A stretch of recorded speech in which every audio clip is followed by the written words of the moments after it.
Beaucoup de femmes essaient de devenir le leader du couple. C'est pourquoi elles ne peuvent pas trouver d'homme. Vous ne pouvez pas être le roi dans la maison. Alors restez en retrait, soyez la reine et laissez votre homme diriger. Tu n'attireras pas un mari si tu n'agis pas comme une épouse. Voilà la réalité que nous refusons d'accepter. Parce que cela met la responsabilité sur nos propres épaules. Je désirais tellement avoir un mari et donc j'ai prié encore et encore jusqu'à ce que je réalise que c'est Dieu lui-même qui répondait non. Elle dit qu'elle a réussi sa vie professionnelle. Ça veut dire que professionnellement ça va. Elle s'en sort financièrement. Elle a plus de 30 ans, bientôt 40 ans. Et jusqu'à présent, elle n'a pas d'homme. Elle n'a pas un mari. C'est-à-dire que les hommes qui viennent vers elle, en majorité, sont des hommes mariés ou des hommes déjà occupés. Donc, elle ne sait pas quoi faire. Maintenant, ceux aussi qui ne sont pas occupés là, elle trouve qu'ils ne sont pas à sa hauteur. Elle sait pas, elle n'a pas envie aussi d'être Kisa. Elle ne sait pas quoi faire. Bonjour à tous et bienvenue dans cette nouvelle vidéo. 1958, année marquée par la création de la NASA, l'invention du circuit intégré, la création de la 5e République en France, et pour beaucoup de millennials par des mœurs féminines bien plus intéressantes que ce que l'on peut rencontrer pratiquement partout aujourd'hui. Je ne compte plus le nombre de mecs que j'ai entendus tels des amateurs d'anciens jeux vidéo me sortir des phrases du genre concernant les femmes. C'était quand même mieux avant, hein. Ah ouais. En effet, pour beaucoup de mecs aujourd'hui, les années 50 représentent en quelque sorte le saint graal des relations de couple. Les femmes y étaient plus sérieuses en matière de relations de couple, plus fidèles, plus dévouées à leur famille, et moins enclines à toutes sortes de bêtises auxquelles nos contemporaines mettent en point d'honneur à s'adonner régulièrement aujourd'hui sur les réseaux et IRL. Et ma curiosité étant ce qu'elle est, j'ai décidé d'enquêter un peu sur le phénomène, et je suis tombé sur une pépite sur le site Bored Panda, ou le panda qui se fait chier en français. Un article de 1958 du McCall Magazine, intitulé « 129 façons de trouver un mari », qui est le résultat d'un sondage effectué auprès de certaines parmi les 16 millions de jeunes femmes de 18 ans et plus de l'époque, qui attendaient toujours de trouver un homme qui veut bien leur faire sa demande en mariage. On leur a demandé à chacune de dire selon elle quelle serait la meilleure méthode pour attirer l'attention d'un mec et en faire son époux, et les réponses de nos grands-mères ne m'ont pas déçu. Alors je vous propose de nous arrêter sur certaines d'entre elles ensemble, alors pense à liker, à t'abonner, on est parti. Alors la première partie de l'article s'intitule « Où le trouver ?» Il s'agit ici en gros de localiser les points stratégiques où se positionner afin de piéger son prince charmant. Procurez-vous un chien et promenez-le.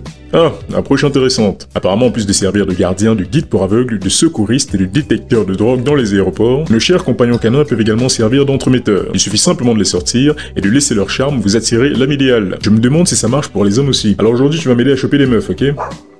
Bon chien. Faites en sorte que votre voiture tombe en panne dans des endroits stratégiques. Ah, c'est pour ça. Voilà qui explique les postures, les réseaux de toutes ces femmes qui s'énervent du fait qu'elles aient leur voiture en panne ou leurs pneus crevés et qu'aucun mec ne s'arrête pour les aider. Ça explique tout. Sérieusement, j'aurais vraiment aimé rencontrer la femme qui a donné ça comme conseil. Et tu vas faire quoi ensuite? Brûler ma maison et voir si les pompiers sexy se pointent?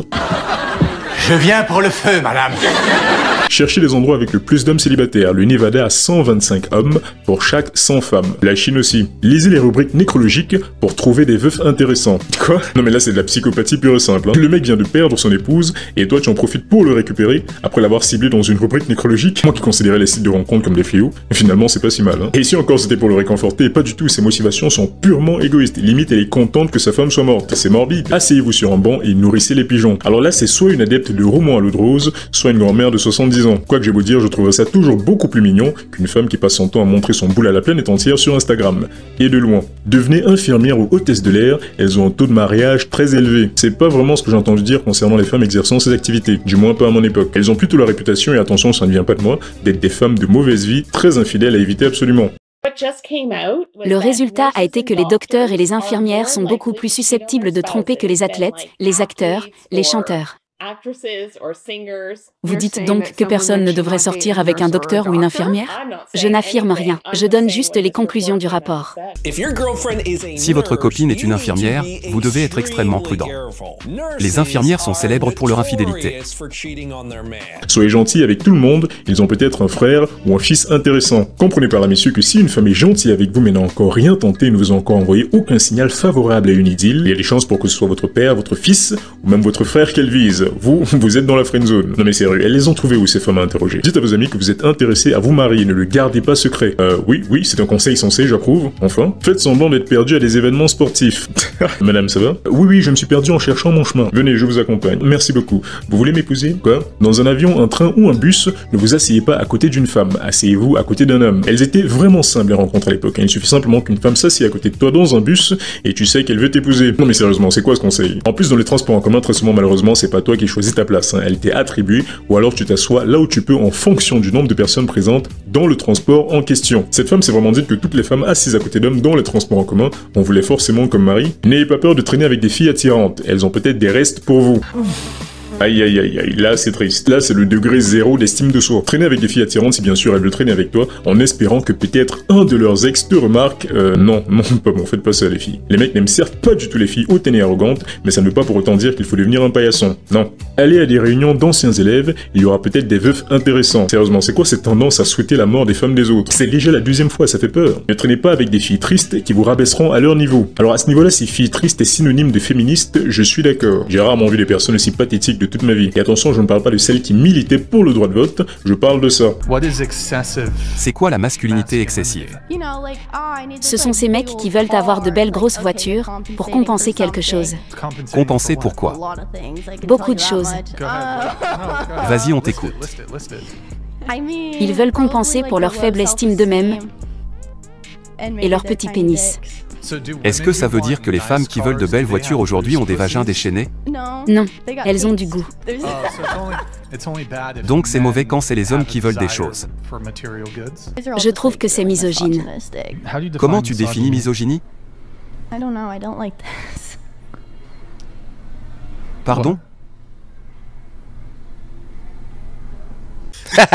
Comment lui faire savoir que vous êtes là? Trébuchez quand vous entrez dans une pièce dans laquelle il se trouve. Il y a peut-être des façons moins gênantes de faire savoir que tu es là. T'as pas besoin de trébucher ou de te cogner la tête sur un mur pour lui signaler ta présence. Oublie la discrétion de temps en temps et appelle-le. Et ben voilà, c'est réconfortant de voir ainsi des femmes douées de bon sens. Gagne beaucoup d'argent. Alors déjà, je suis pas trop sûr que ces femmes en Chine soient tout à fait d'accord avec toi sur ce point-là, mais aussi je ne suis pas vraiment sûr de la qualité d'homme que tu attireras parce que tu gagnes beaucoup d'argent.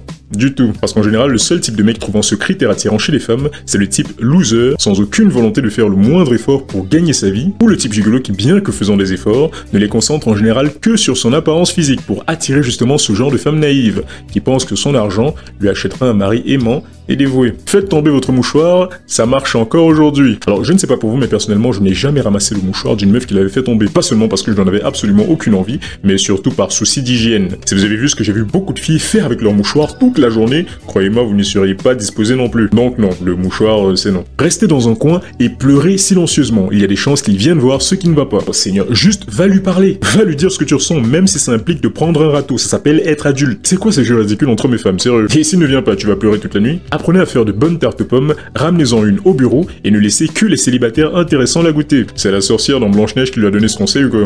Elle est bonne ma tarte aux pommes, hein?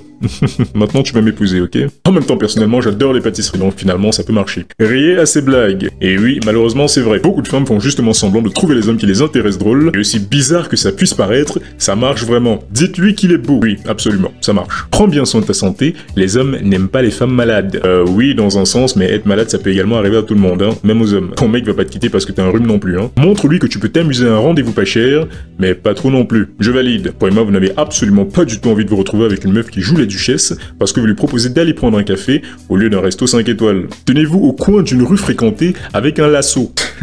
Trouve toutes les filles avec qui il a été et qu'il n'a pas épousé et évite de répéter les mêmes erreurs qu'elles ont faites. Ça, c'est le niveau d'investissement que personnellement j'aime beaucoup et qui me fait un peu peur aussi. Non mais sérieusement, j'applaudis son sérieux. Ne parlez pas de vos ex. Absolument, bien joué. Ça m'a toujours vraiment fait rigoler ces femmes qui affichent leur livre les ex à qui veut bien le lire. On s'en fout. C'est à croire qu'elles voient le fait d'avoir eu plusieurs échecs amoureux comme une victoire. C'est débile. Peut-être dans leur tête croient-elles qu'on se dit cette fille est sortie avec tous ces mecs, elle doit vraiment avoir quelque chose de spécial. J'ai de la chance d'être avec. Mais me concernant, très souvent, c'est plutôt ça qui se passe. Mais qu'est-ce qui ne va pas chez cette fille pour que toutes ces relations aient foiré?